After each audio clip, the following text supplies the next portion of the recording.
이 회사 언제 사야 할까요? 혹시 지금 들어가도 될까요? 투자 이야기만 하면 늘 나오는 질문이죠. 그런데요, 이런 질문 자체가 문제일 수 있어요. 왜냐면 당신이 보고 있는 건 시장이지 회사가 아니니까요. 버핏은 이렇게 말합니다. 나는 시장의 방향을 맞추려 하지 않는다. 나는 좋은 회사를 살 뿐이다.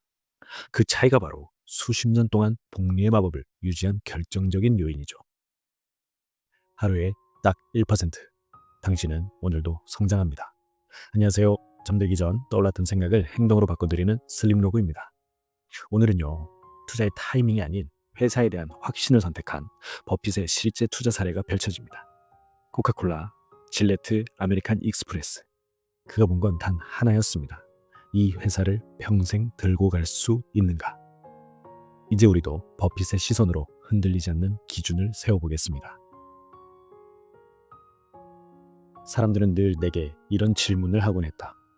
버핏, 지금이 바닥인가요? 언제 사야 가장 이익이 될까요? 이 기업 지금 들어가도 될까요?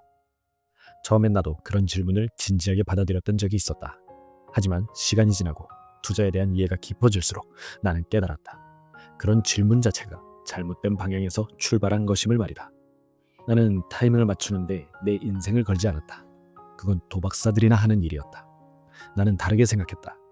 훌륭한 회사를 제대로 하는 것이 훨씬 더 중요하다고 판단했다.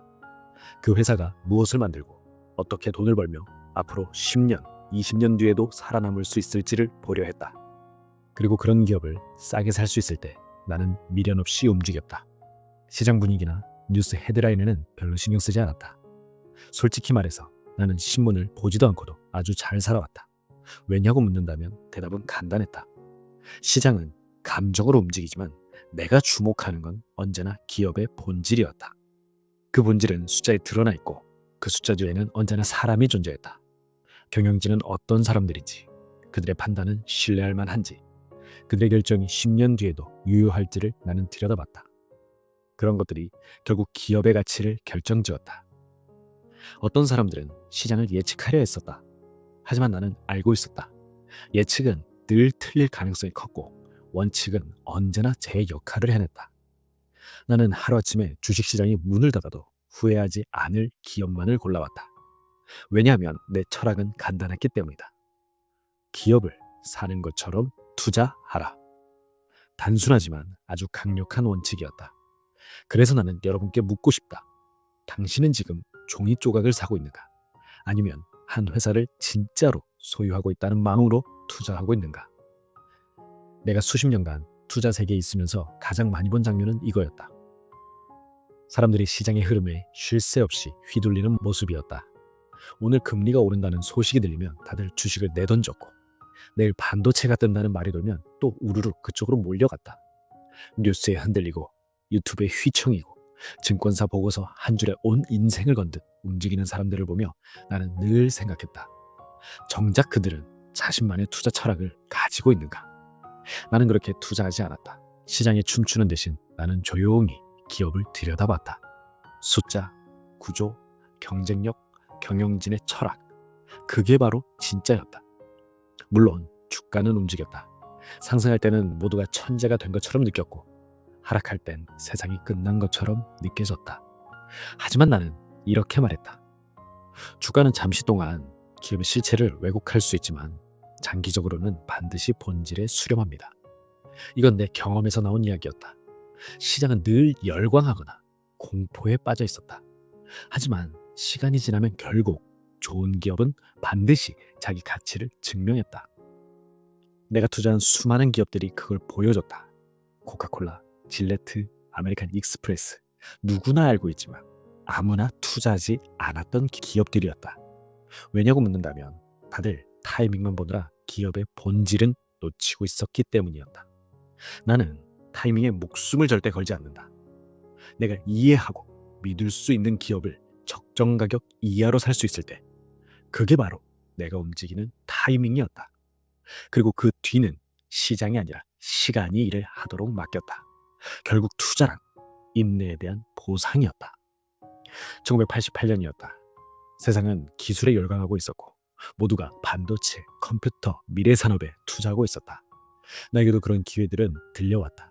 하지만 나는 늘 그렇듯 남들과 반대로 움직였다. 그때 내 눈에 들어온 건 코카콜라였다. 물론 그건 그냥 탄산음료였다. 세상은 복잡한 기술과 혁신을 이야기하고 있었지만 나는 조용히 이렇게 자문했다. 사람들이 10년, 20년 후에도 코카콜라를 마실까? 그 질문에 대한 내 대답은 아주 명확했다. Yes. 그건 단순한 예측이 아니었다. 사람들의 습관, 브랜드에 대한 충성, 그리고 시대를 관통하는 소비 패턴을 이해한 결과였다. 코카콜라는 단순한 음료가 아니라 전 세계 사람들이 익숙하고 좋아하고 선택하는 브랜드였다. 아이들로부터 어른까지, 축구장부터 영화관까지 그 빨간 로고는 어디에나 있었고 사람들은 변함없이 마시고 있었다. 그리고 나는 이런 요소들을 확인했다. 이미 시장 점유율이 압도적이었다. 브랜드 충성도는 말할 것도 없었다. 무엇보다 인플레이션 시기에도 가격을 올려도 사람들이 떠나지 않는 구조였다. 그걸 보는 순간 이건 내가 평생 들고 갈 수 있는 기업이구나 라는 확신이 들었다. 그래서 나는 수천억을 투자했다. 누군가는 탄산에 무슨 돈을 넣어요. 내가 고개를 저었지만 나는 웃으며 한마디 했다. 당신은 기술을 믿고 저는 습관을 믿습니다. 그 후로 코카콜라는 내 포트폴리오에서 가장 충실한 자산이 되었다. 물론 첫 몇 년간은 별 변화가 없었다. 하지만 나는 기다릴 줄 알았다. 가치는 시간이 지나면 반드시 드러나게 되어 있었다. 20년이 흐른 지금 그 투자는 복리의 교과서 같은 사례가 되었다. 사람들은 여전히 마시고 있고 코카콜라는 여전히 브랜드의 왕자를 지키고 있으며 내 투자 역시 꾸준히 보상을 받고 있다. 여기서 나는 꼭 한 가지를 전하고 싶었다. 미래를 예측하려 하지 마라. 기업의 지속 가능성을 이해하라. 나는 시장을 맞추려 하지 않았다. 그보다는 기업의 본질을 이해하려고 노력했다. 그 본질이 탄탄하다면 시장은 언젠가 그 가치를 인정하게 되어 있었다. 그래서 나는 여전히 이렇게 묻는다. 앞으로도 이 제품은 잘 팔릴까? 앞으로도 이 회사는 신뢰받을까? 그리고 나는 이 회사의 일부가 되고 싶은가? 그 질문에 예스라고 답할 수 있다면 그게 바로 내가 움직이는 순간이었다. 그리고 그것이 내 투자 방식이었다. 나는 주식을 단순히 사고 팔 수 있는 종이 조각이라고 생각하지 않았다. 그건 카지노에서 칩을 바꾸는 일이지 투자라 부를 수는 없는 것이다. 내가 주식을 고를 때는 이렇게 묻곤 했다. 내가 이 회사를 통째로 산다면 어떨까? 하루아침에 뉴욕 증권거래소가 문을 닫아도 이 기업을 내가 계속 가지고 있을 수 있을까? 이 질문에 예스라고 말할 수 없다면 나는 그 주식을 사지 않았다. 단순했다. 하지만 그 단순함 뒤에는 철저한 기준이 숨어 있었다. 나는 절대 싸다는 이유로 주식을 사지 않았다. 가끔은 저렴한 주식이 값싼 이유가 있는 경우가 많았다. 나는 가치를 샀다. 할인된 가격에 진짜 가치를 말이다. 그래서 나는 다음과 같은 질문을 던졌다. 이 기업은 어떻게 돈을 벌지? 이익을 방어할 수 있는 경제적 해자를 갖고 있나? 경영진은 신뢰할 만한가? 그들의 자본 배분 능력은 어떻지? 브랜드는 강한가? 고객은 이 회사를 잊지 않을까? 부채 구조는 얼마나 건전한가? 이런 질문들에 대한 답을 찾아가며 나는 기업을 해부하듯 들여다보았다. 그리고 그 모든 조건이 맞아떨어질 때 그때 비로소 나는 투자했다. 그 이후엔 시장의 소음을 꺼버렸다. 그리고 나는 기다렸다. 복리가 내 대신 일하게 만들었다. 버크셔 해서웨이도 마찬가지였다. 사람들은 그저 지주회사라고 생각할지 모르지만 사실 이건 좋은 회사를 제대로 이해하고 충분히 싸게 샀던 결과물들의 복합체였다. 나는 항상 말했다. 좋은 회사는 사는 순간부터 나에게 일해주는 직원이 된다. 그 회사를 믿는다면 시장이 열리든 닫히든 나는 불안해하지 않았다. 왜냐하면 나는 종이를 산 것이 아니라 사람과 시스템 그리고 철학이 담겨있는 기업을 소유한 것이었기 때문이었다. 이 원칙 하나면 타인의 말에 흔들릴 일도 없었다. 시장의 광기에 휘둘릴 일도 없었다. 내가 본 성공한 투자자들은 하나같이 이 질문에 확신을 가지고 있었다. 나는 이 회사를 전체 소유해도 괜찮은가? 당신도 이 질문에 답할 수 있다면 그게 바로 진짜 투자의 시작이다. 여러분, 오늘 이야기의 핵심은 아주 분명합니다. 시장을 맞추려는 게임은 결국 지는 싸움이죠. 뉴스를 분석하고 차트를 보고 다른 사람들보다 한 발 먼저 움직이려 해도 결국 시장은 당신이 아니라 시장 스스로 움직이는 겁니다. 결국 시장은 당신을 힘들게 하죠. 버핏은 말합니다.